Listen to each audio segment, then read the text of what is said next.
As the ashes of the west coast blow across the dunes, a permafrost of incinerated civilization forming canyons, mesas atop the ribcage of a megacity that millions once called home. As drones pass overhead and patrols lumber by, you step quickly between the charred and bullet-riddled husks of mass-produced war machines. No one remembers exactly where or when the nukes fell. No one knows who's pulling the strings anymore. Eurasia pushes, Europa pushes back. Outposts are constructed and fall, the cities are bombed into oblivion and rebuilt by the mindless, perpetually running AI printers. Skirmishes wax and wane, leaving death in their wake everywhere. But you could care less which side wins. You're just trying to find some water and make it one more day. Like many, I knew there was something special going on when I first came in contact with this game's world, but I couldn't place exactly what it was. Utilitarian, grounded mech designs next to anime-influenced horrors, animalistic biomechanical monstrosities next to T-90s and Merkavas, an insectoid drone covered in human skulls wielding a scythe and an AKM. For a world built with such disjointed, asymmetrical aesthetics, why did it feel so cohesive, so purposeful? How does a team of 20-something devs come out of nowhere and nail an immersive art style that puts billion-dollar studios to shame? Let's talk about exactly how. This is the story of the world of the Forever Winter.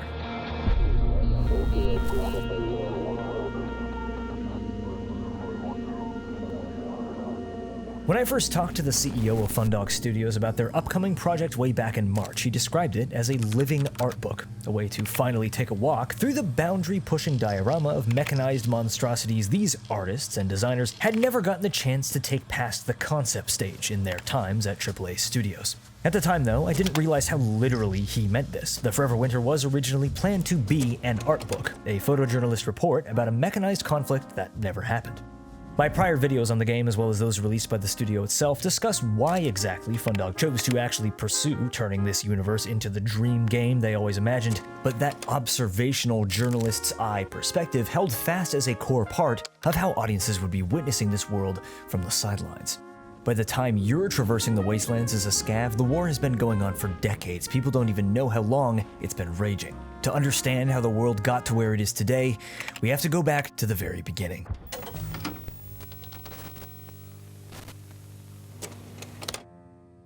Sometime in the 21st century, the two global conglomerates of humanity were at each other's necks.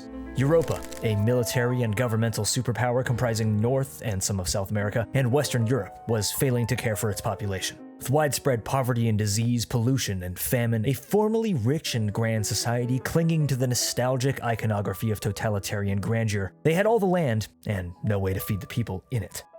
Eurasia, a global government and corporate superpower controlling East and some of Central Asia, was extremely advanced in the sectors of bio and agritech. A rich and isolated false utopia, they have control over engineered crops that still grow in the planet's dying soil, but are quickly becoming a massively overpopulated coffin.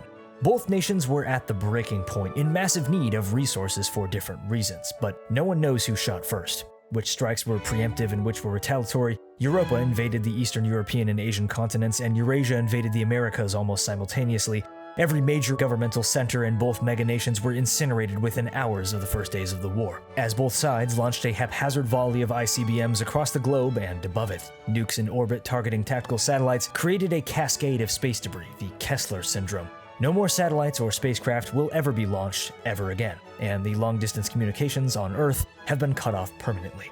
The world became, in the blink of an eye, a much smaller place. As the politicians who started the war were all wiped out instantaneously, their interests and objectives have been interpreted and reinterpreted over decades by tactical neural networks, task-based AIs now directing their small pockets of the roaming remnants of European and Eurasian militaries, dangling carrots on strings in front of their troops with rewards of resupply and support. Take this hill, defend this position, take back the West Coast. Do this, and your unit may get a drone care package of gauze or water or MREs. Maybe.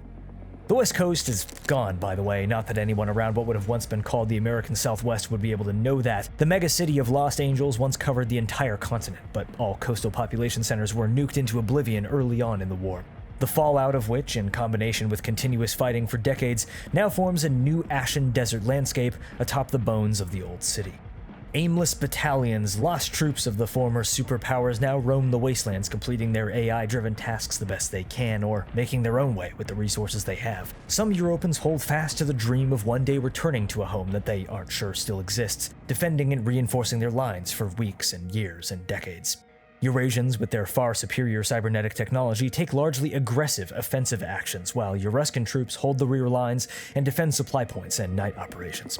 Many on all sides of the conflict have embraced the darkness completely, becoming one with the war that they were born into, some becoming monsters, some making themselves into heroic figures to give the conflict more meaning. Mech-worshipping cults see their armies' towering weapons platforms as protectors, angels which have kept them safe in the trenches they now call home, while others hunt rogue AIs, military programs who've gone rampant as their systems fail to compute a conflict no longer defined within reasonable boundaries. Civilian life behind the front lines in Europa is a heavily policed surveillance state. People still hold jobs, go to the shops, but no one in any given place can move far. Widespread civil unrest, militant government oppression, crops are failing and protein is largely synthesized. With widespread automated surface-to-air missile systems blockading the skies, what images eventually do trickle in from the various skirmishes basically say that Europa hasn't lost, but they aren't winning either. Even if citizens aren't mandatorily conscripted, service on the front lines often means more freedom than barely scraping by on the disease and crime-ridden streets of the former West. In Eurasia, life is a different story. A technologically advanced and utterly dystopian serfdom, wealth inequality has run absolutely rampant. The poorest citizens and immigrants are at risk for aggressive police brutality or worse, involuntary conscription. The huddled masses of refugees streaming into the isolationist nation are now grabbed out of the slums for Eurasia's horrifying frontline strategy. Airdropped cyborgs, humans being reduced to flesh and augmented exoskeleton, fully sentient with their former dreams, ideas, and personalities, but with all physical actions inhibited other than their orders to kill and kill and kill, in turn, for the maintenance needed to keep them alive. Eurasia's ally, the Euruscans, a federation of former Slavic states and parts of Africa, have taken the influence of Eurasia's biotechnology and pushed it to the breaking point, using living creatures as paint in sculpting their dementedly creative works of biomechanics. Civilians near the front lines take shelter in quickly constructed slums and shantytowns built into the rubble and ashen crust above the dead city, or in the sprawling underbellies of Lost Angels, areas largely controlled by those who've chosen or been forced to stay near the conflict: PMCs, mercenaries, warlords, corrupt supply officers turned dealers, and scavs, civilians who have found ways through experience or luck to survive amidst the never-ending war, and maybe to make a quick buck for themselves along the way. Before the Forever Winter was even a playable demo, before its systems had been finalized or even conceived, the world and lore had established itself as being seen through the eyes of a witnessing party. The journalist's eye, a voyeur to the conflict. This observer's point of view was upheld when the devs began exploring it as an actual game. It started years ago with the map, a way for people to experience a war story by moving through it. A location with a beginning, middle, and end, where the player would start somewhere relatively safe, navigate through hell, and end up somewhere safe again. Interestingly, this idea had been translated quite well recently, at the time, by a strange new little indie title called Escape from Tarkov.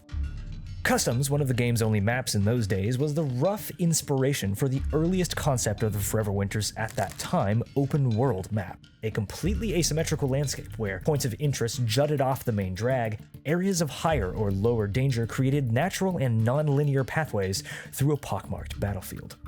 With original inspirations coming from RTS, Command & Conquer, and the like, the map was originally perceived as a massive, sprawling battlefield and city which you would navigate through entirely under your own volition. It quickly became clear that this full open-world map would really never be feasible in a playable game, but it remained as a paradigm, not only for location and lore consistency of the game's eventual numerous maps, but for the scale and physicality which defined everything about the Forever Winter as it came to life. The game's aesthetic exists somewhere between a meld of Beksinski, Nihei, and Otomo, oozing melting textures and recognizable shapes at an absurd scale, high-energy weapons taking chunks out of towering structures, cauterizing the landscape, creating a texture of melted wax and metal and bone. But as an active war zone, it also needed that rugged industrial utilitarianism jutting through this painterly backdrop. As strange and all over the place as it is, it works because of a connecting thread of this is what this game looks like. Richard Dumont learned this in his time as a map designer and concept artist on the Deus Ex and Killzone franchises. In a single glance, in a single screenshot, you should be able to tell what game you're looking at. And much of this came down to color. Teals, cyans, browns, oranges, rusting metal, ash, tar, and burnt flesh, with a shining sunset or clear sky just barely peeking through. But the diverse textures, tones, and varying moods of the set pieces needed to serve a specific function in gameplay. They needed to be legible. Players would need to be instantly and intuitively navigating these spaces, usually under duress, and every area needed to assist the game's core concept of combat voyeurism. Players would, or at least should if they want to live, always be just a few feet separated from the action, and the environment needed to help them understand where they were, what was happening around them, and what their possible routes to safety could be. Negative space playing between the positive, the light peering through a T-junction at the end of a trench line, and open space in between spikes or burning pyres. There would be no follow markers in this game. You're a rat in a maze, the smallest little guy thrust into the middle of a big war, and to communicate this comes a fundamental part of the Forever Winter's core design philosophy: scale. In a mech game where you're never the one driving the mech, the human perspective was very important. While mechs, tanks, exosuits, and worse were the mechanized front of the war, people were still the ones fighting and dying in the highest numbers. Every part of the battlefield needed to make sense from multiple scales. A disused ammunition loading device for massive artillery rounds could become a platform or a sniper's perch. A belt of ammunition for a mech could become a tunnel or a bridge for a small human trooper. While human skulls are placed on spikes around trenches, tank turrets are ripped off by mechs and jabbed into the ground, serving a similar purpose. These strange blade-like structures look like pillars to us, a piece of cover to hide behind, but they're actually spikes preventing airdropped trench raider mechs from dropping behind enemy lines. These living battlefields needed to be imagined from the micro level all the way up to the macro, ranging from the human level to that of an exo, to that of a mech, to the entire front line, to an entire sector, to the whole city. It couldn't be done all by hand, piece by piece. They just didn't have the time. They needed a system. Like building a Lego set out of its specific finite parts, they needed a tool to create anything out of a modular system with set parameters. So of course, in his infinite insanity, Kai Lim just did that by himself. If Richard Dumont and Ryo Lyra were crafting the beautiful and surreal feeling of the Forever Winter's melting universe like painters, Kai Lim, or Ikeda Kamuki, veteran of PlanetSide, Blacklight, and Half-Life mods galore, he wanted to play with toys. Inspired in part by the modular Micro Machines Battle Zone's Hexabunker was born, a modular system of triangles, hexagons, and quadrilaterals, windows, armor plates, platforms, grates, and pipes, reactive armor pieces, antennae, and gun emplacements, from which any number of bunkers, pillboxes, forward operating bases, outposts, frontline trench defenses, or mech launching sites could be constructed, in any shape or layout, at any scale. The shapes were hostile and utility-oriented by nature, windows or razor blades, everything was bristling with spikes and gun barrels, but they always held some internalized logic within the universe, even their modularity, as the armies would be mass-producing these military emplacement kits in high numbers. In a war where the front line is destroyed and rebuilt constantly, nothing would actually be made by hand. Once the model kit pieces were established, anything was possible, and the map began to come to life. With the hexabunkers, an entire space could be constructed in minutes in SketchUp, dropped into Unreal Engine, and in a day, you could walk around it and get a feel for its scale. This was still very early on, but this process of modularity and kit bash, as well as the original inspiration of that hexagonal tabletop board game shape, the earliest ideas for certain spaces can still be found in the completed versions of the maps. With a lineage going back to playing with Micro Machines and the model kits of Maschinenkrieger or Ashley Wood's World War Robot, it shouldn't be surprising that Forever Winter's world was constructed by the devs literally creating their own model kit to play with. The more assets they made by hand, the more pieces they had to kit bash with, and the greater the toy chest grew.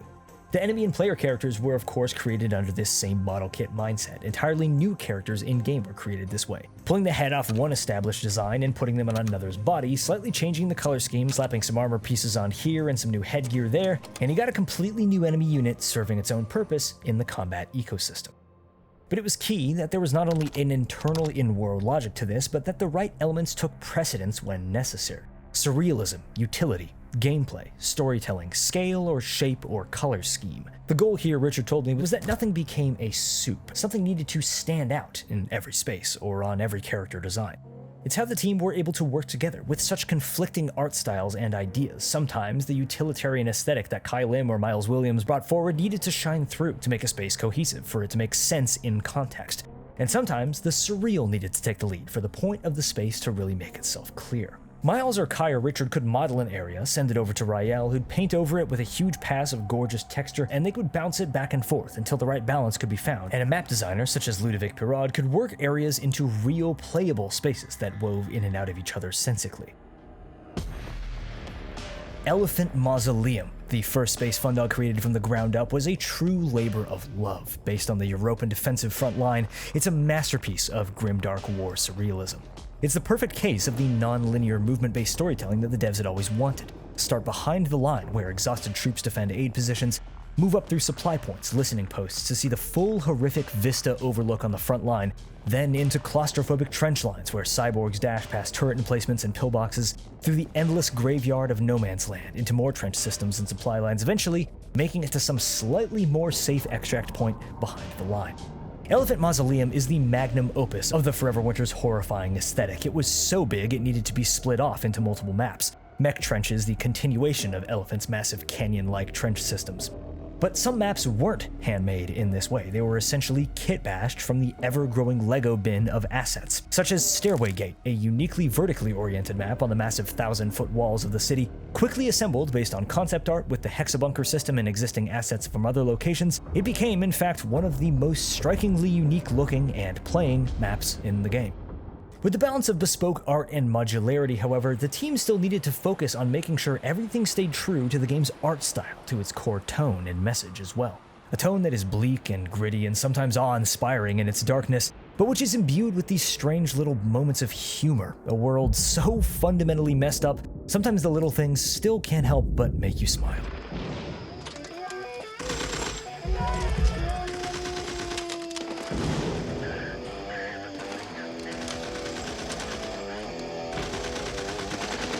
When Richard first joined the team as an art director, he made it clear he wasn't interested in making any more military games, and he didn't find a deeply, crushingly depressing tone interesting or inspiring. While other founders like Miles wanted to push the universe in as dark and directly allegorical a direction as possible.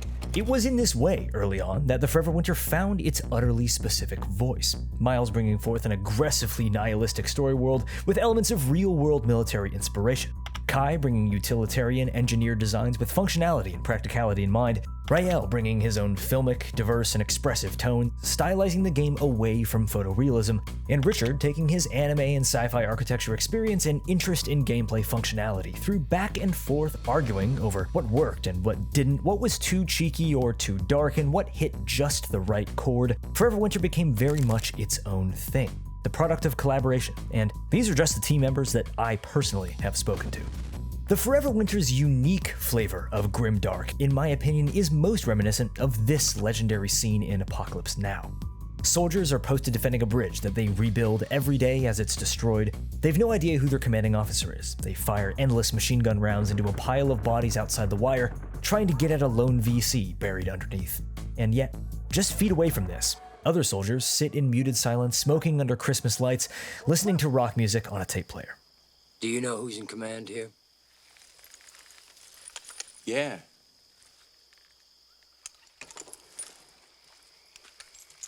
Many viewers of the game's cinematic trailers noticed this unexpected and specific tone. The European exomech pilot giving a thumbs up to her support troops, or scavs playing rock, paper, scissors to decide who carries the wounded enemy soldier to safety. It's cows being airlifted across battlefields by automated balloons, akin to American troops rescuing water buffalo from hamlets that they've just napalmed. It's European troops using their robot helmet arms as cigarette holders. It's soldiers bumping rap music on a boombox as they convoy through a burning wasteland. Throughout the game, you'll come in contact with these strange little moments of levity, made surreal and off-putting by their utter contradiction with the horror around them. Even simple details like the now iconic rogue Euruscan biofuel-powered mech unit being named Toothy, or this monstrous Eurasian mech literally being named Big Green. All these elements bring this level of lightheartedness to the depressing atmosphere that not only make the world its own, but somehow, in my opinion, make it feel almost more real. Experiencing moments of raw, innocent humanity amidst the horror of war was key to the soul of the Forever Winter, and what truly, in my opinion, sets it apart as not just a different shade of, say, 40K.